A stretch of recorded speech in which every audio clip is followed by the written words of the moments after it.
السلام عليكم ورحمة الله. ازيك حبايبي؟ يا رب تكون في احسن حال. النهارده هنعمل مع بعضينا البقسماط اللي احنا بنشتريه من الافران بطريقه سهله وبسيطه ومقاديرها بسيطه. قبل ما نبدا الفيديو حابه اقول لكم حاجه: تشتركوا في القناه بتاعتي، تعملوا لايك وشير وفعلوا الجرس عشان يوصل لكم كل الفيديوهات بتاعتي. يلا نبدا بسم الله ونقول معانا ايه في المقادير. انا معايا هنا كوبايتين دقيق، كوبايه ميه، نص كوبايه زيت،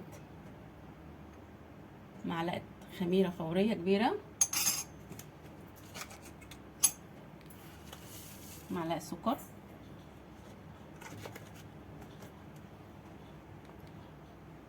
هضيف كوبايه الميه،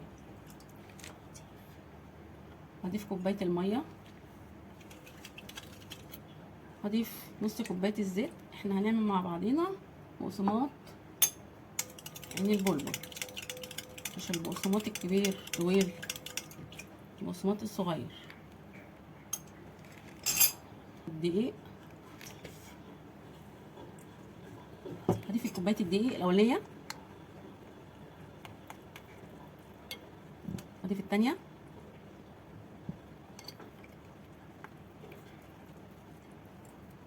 هعجن بايدي. انا ما دلقتش كوبايه الميه كلها عشان انتوا عارفين حضراتكم كل دقيق بيختلف عن التاني. لو عوزت الباقي احطها، ما عوزتش خلاص هكتفي باللي انا خدته.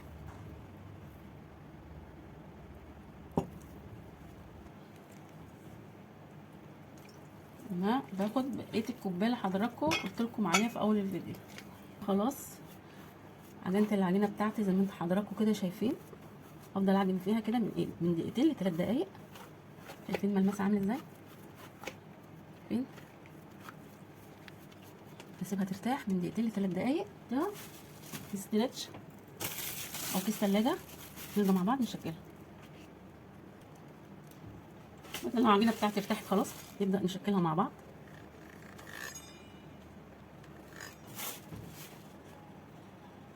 انا معايا هنا حبه بركه سمسم عشان يزوق الوش بتاع الكحك بتاعنا. البقسماط الصغير بتاعنا المدور، حط قد معلقتين ميه. السمسم يمسك في وشه.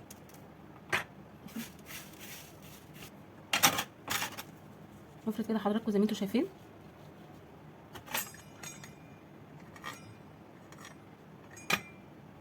اعملي حضراتكم كده زي ما انتوا شايفين كده، نحطها كده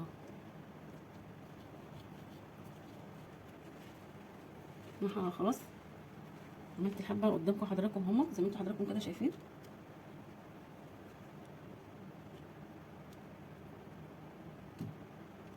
لما رصصوا اخلي فرق بين واحده وواحده عشان لما يختمروا ما يلزقوش في بعض.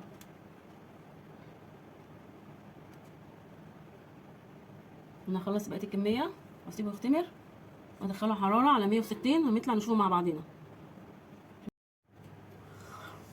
رجعت لكم تاني بعد البقسماط بتاعنا ما استوى. شايفين حضراتكم شكله عامل ازاي؟ بصوا حضراتكم،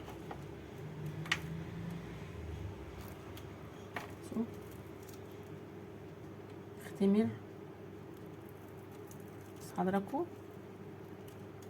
نشف يقرمش ازاي، معين قرمشه.